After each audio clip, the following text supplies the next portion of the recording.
The chaos at the southern border is not an accident of history or a failure of policy, but the precise calculated result of a machine built 70 years ago.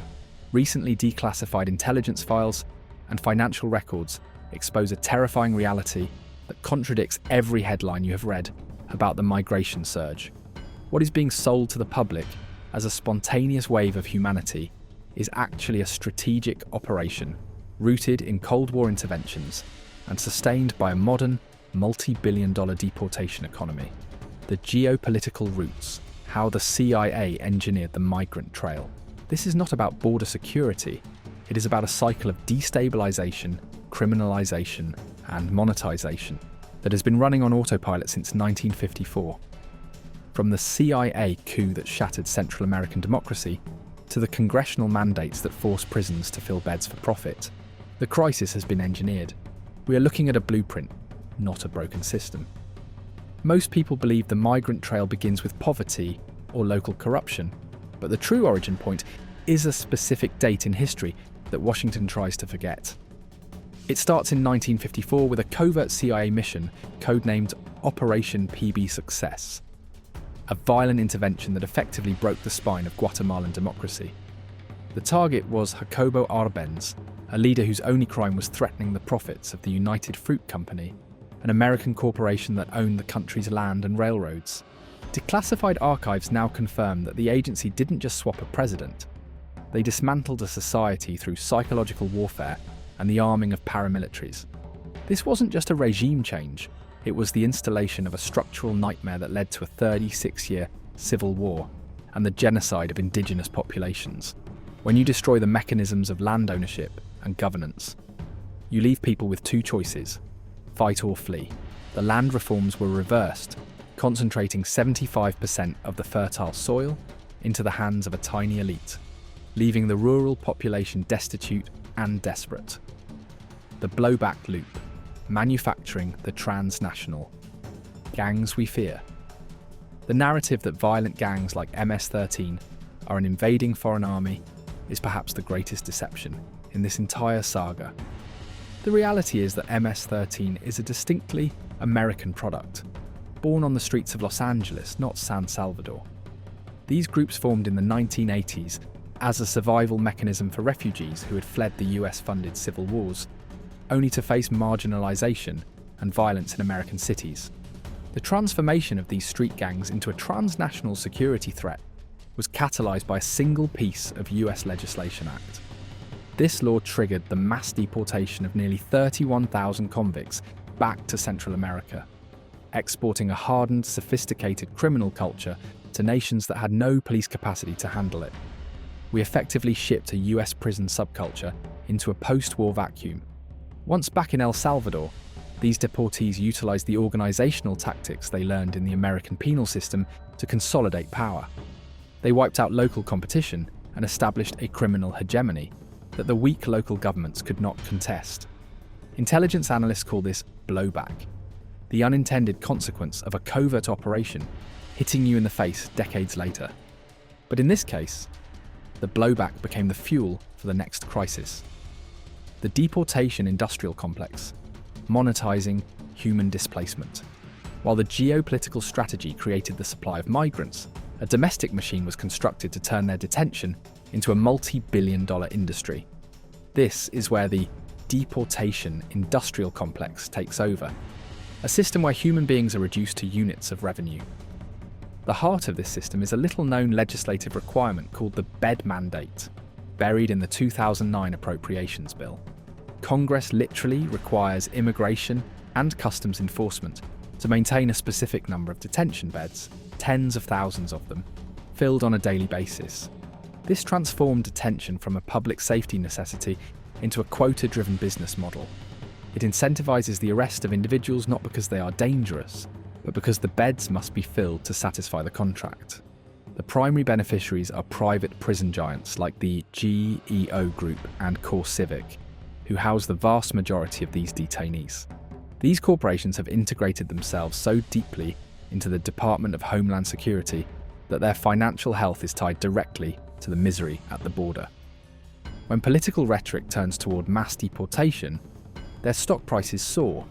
Following recent election cycles and announcements of strict enforcement, these companies saw their value jump by nearly 40%.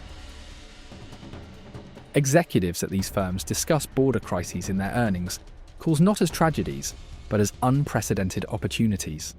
They are currently receiving billions in federal contracts to reactivate idle facilities, preparing for a boom in business. This is the shock doctrine in action, utilizing a crisis to push through the privatization of national security.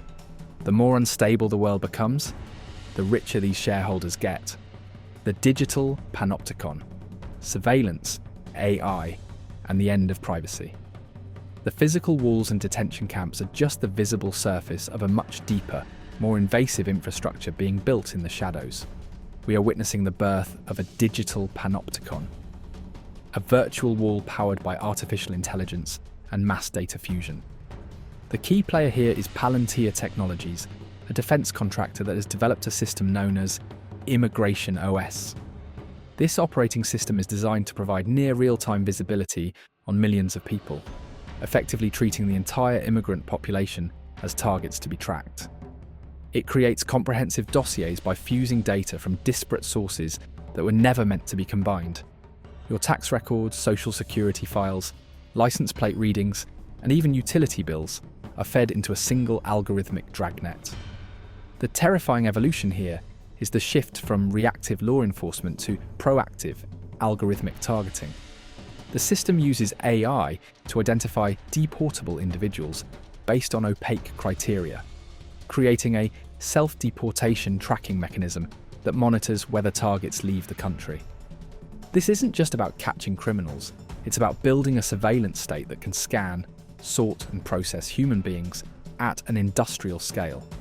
Field agents are now equipped with mobile forensic tools that can extract data from phones and scan biometrics instantly, linking a person on the street to the massive central database in seconds.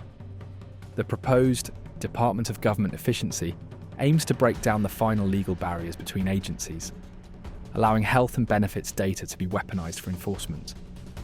The goal is an always-on surveillance pipeline, a tool so powerful that it blurs the line between civil administration and military hunting.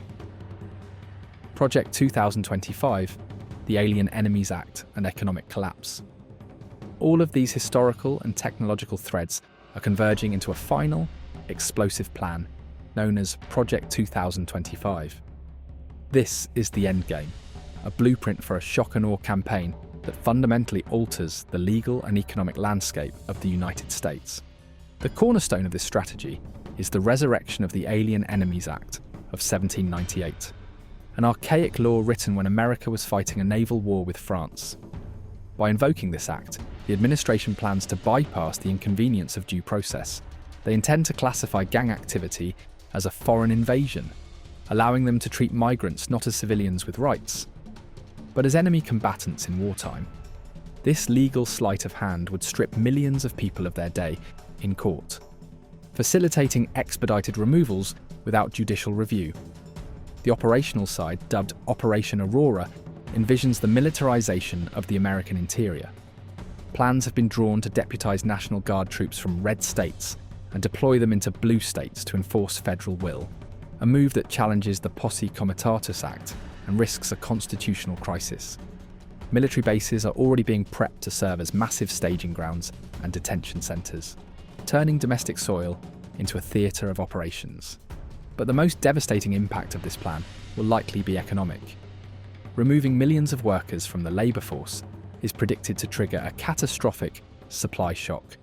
Agriculture, construction and hospitality sectors would face immediate collapse. Crops would rot in the fields. Housing projects would grind to a halt. And inflation would skyrocket as labour shortages drive up prices. We are looking at a potential GDP loss that rivals the Great Recession, a self-inflicted economic wound driven by ideology rather than reality. When you connect the dots, the picture that emerges is not one of a broken border, but of a deliberately engineered machine. From the CIA's initial destabilization of Central America to the exporting of gang culture, from the profit-driven mandates of private prisons to the high-tech surveillance of Palantir. Every stage of this crisis feeds the next. The deportation crisis is a product manufactured by decades of intervention and monetized by corporate interests. And as we stand on the brink of Project 2025, we are about to witness the final phase of this architecture, the militarization of our own neighborhoods and the potential collapse of our own economy. The system isn't failing. Stay watching, because the truth is always buried in the details.